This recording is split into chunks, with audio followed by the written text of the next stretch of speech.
To say. Oh my gosh. Amazing audience. We are live. I have one thing that I need to say though, because it's something that shows appreciation. We're recording from Mouth Media Network Studios in New York. You should check out a great show about the podcasting industry, The Word from Mouth, on iTunes at mouthpodcast.com and wherever the best podcasts are found. Boom! So, with us today, we have Tiffany Lim. Just met her. We probably had a 1-minute conversation, right, before. Yeah? But she actually comes after John Alexander suggested, hey, you should go try this. So, let's see if she has fun with this conversation. We'll see. Hello, no pressure Tiffany. for you. No Hi. pressure! Well, Tiffany, please do tell me which of your talents is responsible for us connecting at this time and space in history. Which of my talents? I guess my gift for gab. I like to talk, which is probably why John was like, you'll love that. All you have to do is talk. And I was like, okay, perfect. Who did you learn that from? I don't know. I think I was just born this way. Did mommy talk a lot or did daddy talk a lot? No, Dad doesn't talk that much. He actually prefers if I don't talk at all. All right. So probably my mom. If I had a process of elimination, I think. Yeah. Does your mom talk up? I mean, we were talking right before the conversation, and you were telling me, your mom is the one basically that would support you when you launch out, right? Which was just, you going to shop on Thanksgiving and she would peep out, right? Yeah, so is she the one that talks you through things as well in life? Yeah, I talk to my mom pretty much about everything. We take the bus into the city, so I live in Jersey, and then we take it back out if I'm not staying out. So yeah, we chit chat and I tell her everything and well, I mean not everything, but most enough. Why would you continue to repeat that skill of just sharing with your mother as well as the gab? I don't know. I just so for me I like to talk about things and bounce things off of other people. And I try not to be super reactive. Yeah. So I always try to ask people and poll people hey, this situation happened, am I crazy or was that not right? Yeah. And so it's kind of getting affirmation for me, thinking the way I want to think. Yeah. And does but that then work out? yeah, but then when people are no, you're being a little dramatic, I'll be okay, why? But at least it opens up a door for me to think, because it's not from my perspective, so then I have it helps me be a little more open-minded. That's great. Wow. I try. Where did you get that insight from? I just have a lot of friends that are very very open about everything, no secrets. This is probably TMI, but my best friend and I, we used to live together, and she would be pooping and I would just be standing outside her door and we would just be chit-chatting. So it's there was no barriers at all with the friends that I've made. Okay. And that's helped me kind of just be yeah, whatever, I don't care. And everybody in the office, I work over there, they're you don't have any gauge on privacy at all. And I'm no, I'll just tell you whatever. I don't care.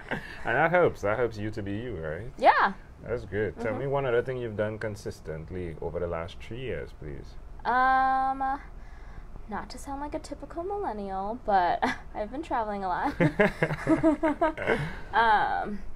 My last job was really flexible, so I was able to request days off without getting paid. Right. And I made a decent amount that it didn't matter, so it was worth it for me to just take the time off so that I could travel anywhere I wanted. And then, so I recently moved from San Francisco, and I quit my job and traveled for 3 months. Wow. Before moving here. So where did you go to? I spent a month in Europe, a month in Asia, and a month just traveling around the U.S. and just relaxing before the holidays. How did it impact you? I'm sorry, what? How did it impact your life? So at my last job, I was really stressed, and it was I worked in a corporate job, and the rigidity of corporate life was what was so stressing for me, because I couldn't affect any change without going through all these hoops and all these procedures and processes, which is why I'm at a startup right now. Yeah. But so right after I quit and traveled, it was just taking care of me and like having fun and just like relaxing, not having to stress about anything, and just being able to like live. Yeah, that's great. I'm glad you did that. Yeah, me too. Yeah. It's similar, like, anyway, we'll get to that. So why would you suggest someone that's listening do exactly what you've done by taking that plunge, if you would? I just think, I mean, this is a hot topic right now, but like mental health care is really important. And I think that we're trained as Americans to just work. We always have to work. We're always achieving or trying to achieve, and we're always trying to climb the corporate ladder.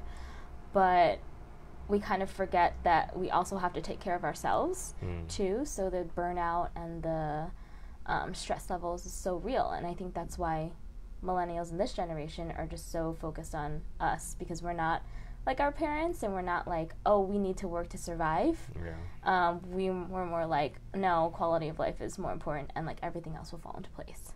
Do you think one is connected to the other? Like having the mindset is actually what is connecting us to the outcome? Like the mindset of like we have to work to live. Yeah, to I think it's because I've seen my parents work so hard, and like my mom's an accountant, and she hates it. And when I started college, she was like, "Do not do accounting." Yeah. And she's still there, but obviously because she needs a job, and it's a little too late at this point. But I see that, and I'm just like, I would never want to be so unhappy in where I am in my career and just like job-wise, because you spend so much time working there, and I just want to be able to be happy both in like personal and professional life. That's great. Yeah, so it's like the balance of seeing my parents and kind of knowing what I want from that. What is your skill set now in terms of what you're doing at the startup? So I'm an account manager. We work with hotels to increase their direct bookings by immediately incentivizing them. So I handle a portfolio of hotels, and I manage the way our incentive engine lives on their homepage and booking engines. That's great. Yeah. Wow. Yeah. How can people connect with you if they wanted to find out more about what you do, or how you can help them do what they do?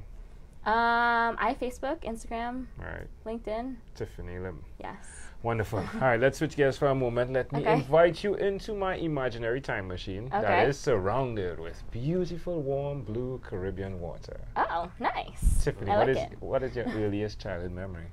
My earliest childhood memory is, I don't know where or what or how old. Actually, I don't really know any details. But I remember just holding my dad's hand. I was young for sure, and I was wearing a dress, and I was skipping down like a hospital hallway while my dad was holding my hand. So I'm assuming maybe my brother was born, or like a cousin or something. Why do you think this memory is so clear? I don't know. Couldn't tell you. It's like I don't know any details. I just can see like the silhouette of me like skipping. If you had to connect that memory to who you are today, what would you say that is? It definitely is indicative of mine and my dad's relationship, because he's kind of just like very, I mean, I say boring, but that's subjective, but he's very just like by the books, straight edge, and I'm always, and like organized, type A, and I'm always just like all over the place. Organized, but like to an extent, different types of like personalities, where I I would be the one like skipping down the hallway where my dad's just like walking safely along. That's great. Can I offer an interpretation to the thought picture you created in my mind? I love I love the idea. I love the idea of you skipping out of the narrow corporate spaces into freedom. Oh yeah, that was good. I was not sure where that was going to go. Yeah, you should see her eyes, folks. You know, usually I have these conversations, audio to audio, but to see her facial reactions in that, like, okay, where are you going to go with this one? Where's this going? Is it almost 12 minutes yet? If we fast forward to when you were 12, what was your favorite song? When I was 12, that was in middle school. I don't know. Probably something like Britney Spears, NSYNC, Backstreet Boys related. What song from NSYNC? What song from NSYNC? I can tell you which one was my favorite one. Alright, cool. What's it called? I think it's like something like Drive Me Crazy or something. It's Alright. yeah, it's like the music video. They're all in an insane asylum, like padded room with like straitjackets. Yeah. Yeah. Something like the corridors that you were hopping down. Oh, bringing it back. Okay. I like the continuity in this conversation. It's amazing, isn't it? Somehow everything's gonna relate back to skipping. Connect. Yeah. Yeah, it's Go amazing, ahead. right? I think I'm just gonna say something crazy just And to let's see see how if you're it gonna connects. yeah, how you're gonna relate the skipping to it. Let's try it. Let's try it. Okay. Say something crazy. It's It's actually nuts. It's just like the asylum. Oh god. It's okay, I kind of threw that one out. I didn't expect you to connect them. I'll give you a pass. Alright, my friend. We've arrived at our destination, but before we get off of this time machine, there's a small declaration form, so it's yes or no, possibly a bit more. Have you chosen someone to pass on your skills to, Tiffany? Someone like... I have no idea. Oh. Anyone? Okay. I guess yes, since I've trained people, Okay. and I guess since I'm friends with other people. Yeah, it's cool. Yeah, 'cause, I mean, like, one of your skills is understanding freedom and how you can access that. Mhm. So, have you chosen someone that you can pass those skills on to? Yeah, I actually had a roommate in San Francisco who was equally unhappy Okay. with her job and hesitant to leave because she's only worked at Apple and only has known Apple. So then I planned my trip and I was like, I'm ready to go, I need this time. And so now currently she's on That. a 5-month trip. She Is won on up a to trip. me. Yeah. She's on a 5-month She's trip. one of them. Yeah. She's in India right now. Oh, sweet. Yeah. Are you married? No. Do you have children? No. Do you believe in God? Yes. Do you have an inner circle of friends? Yes. Do you watch TV for more than 3 hours a day? Yes. Or what about 3 hours a week? More than Oh my gosh. You know what happened? Yeah. Usually the person says no, and then I say, how about 3 hours a week? So it's a blooper. What I about threw you for a curveball Yeah, there. there we go. Like banana nuts, right? Yeah. What about screen time, the phone and or the computer? Is it more than 8 or less than 8 hours a day? Oh, well, I work at a startup, so Yeah, more, that's- probably. Alright. If you, Tiffany, had to share with us your own unique real statement, a statement that represents Tiffany Lim, what would you say that is? That represents me. Yeah. I would just say, just love life. It's too short. Just try to be the best person that you can be. Love it. Love it. Yeah. Tiffany Lim, this was a great pleasure. Before you leave, is there anything else you'd like to share with our amazing audience? Can't think of anything. You were good. You were Yeah. great. Sorry. Yeah, well done. No, you're good. Tiffany Lim, thank you for being on what is inspired by 12-minute convos with Angel.